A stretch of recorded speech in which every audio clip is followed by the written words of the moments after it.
Good morning, 4th through 8th graders. It is Wednesday, October 28th. It's my birthday today. A few people already said happy birthday to me at the gate. You guys made me so happy. Thanks for remembering. Anyways, we're not here just to talk about my birthday, although that would be fun. We're going to talk more about habits of success and resilience. And today we're going to talk about how you talk to yourself, which is so important. So let's go ahead and get started. Let's stand up and do the Pledge of Allegiance together. Please stand at attention. Salute. Pledge. I pledge allegiance to the flag of the United States of America and to the republic for which it stands, one nation, under God, indivisible, with liberty and justice for all. Okay, you guys can go have a seat. And today our bullet points are all about self-talk. Now this one, oh my goodness, self-talk is something I hear so much about now. It's a very popular thing, but this is something that I have been excited about and been believing in for a very long time. So let me read a couple bullet points here, and then I want to tell you some things that I've used in my life. So first of all, this bullet point right here, hopefully you can see where I'm talking.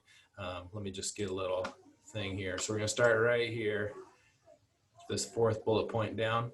Part of resilience and being able to bounce back during a hard time is having compassion with yourself, right? We have the ability to really hurt ourselves and use a lot of negative talk to bring our own self down. So having compassion and patience with yourself and with others in hard times. Man, I know, like sometimes I'm going through a hard time and then I get so frustrated with myself because now I'm not getting my stuff done. And I need to tell myself, like, you know what, it's okay. Like maybe you needed to take a break and just like watch a movie today, and that's going to help you heal and get more done in the future. But sometimes we just kind of beat ourselves up and be like, you just sat around. Look, you already had a bad day. Now you just sat around. So anyways, having compassion, giving yourself a little break. And this next one, which is using positive self-talk and telling yourself positive messages. Now, the first time I heard about this positive messages, was from my basketball coach in high school. And he would tell us stories about how famous athletes were using this positive self-talk and positive visualization. And he taught us this trick where you would just spend a little bit of time just quietly. The way he told us to do it and the way I did it, which was great, is just like lay on the floor of your bedroom in the dark, turn the light off, shut the door so nobody else is in there, and visualize parts of the game. Like if you're working on your free throw shot, I'm going to lay there and I'm just going to visualize and picture myself, not even moving my body, but just picture myself taking perfect free throws. And he said, when you visualize that in your head, what you're visualizing is not a good free throw, but you're going to visualize like the perfect free throw, and it swishes every time. It's just your imagination. You never miss. You swish. And so what you're doing is you're giving yourself this positive self-talk, telling yourself, I can do this, right? And your brain is really interesting because your brain is controlling your whole body. And once your brain believes that you can do something, you can probably actually do it. You need to combine elements of practice with that too. On the flip side, if your brain doesn't believe it, you can never do it, no matter how much you practice. So we've seen some people, for example, like basketball fans, Shaquille O'Neal was one of the worst free throw shooters of all time. And in his head, he thought he couldn't do it. And he practiced harder than anybody else. But his brain thought he couldn't do it. So it didn't matter how much he practiced. He literally couldn't do it.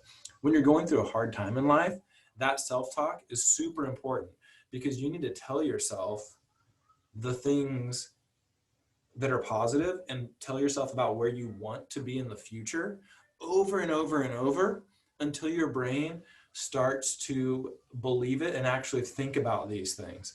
So I want you to have a little chat with your class, and then maybe today, teachers, this would be a good one to even have kids like write on a sticky note or something.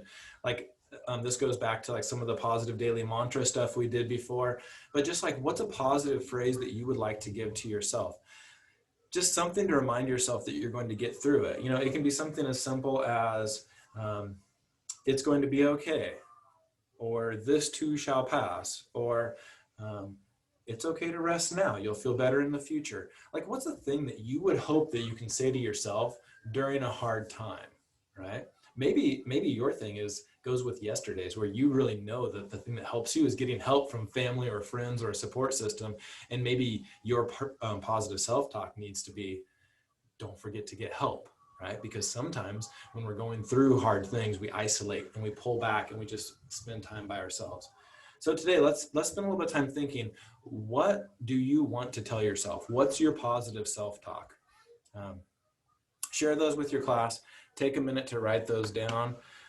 Put them on a sticky note, keep them somewhere. I'd love to hear about some of them. If you see me around campus, I'll probably take your ideas and copy them for my own. So these are your 2 talking points: having compassion, giving yourself a little break, right? And then positive self-talk. And let's plan. What would you actually say? What would your positive message to yourself be?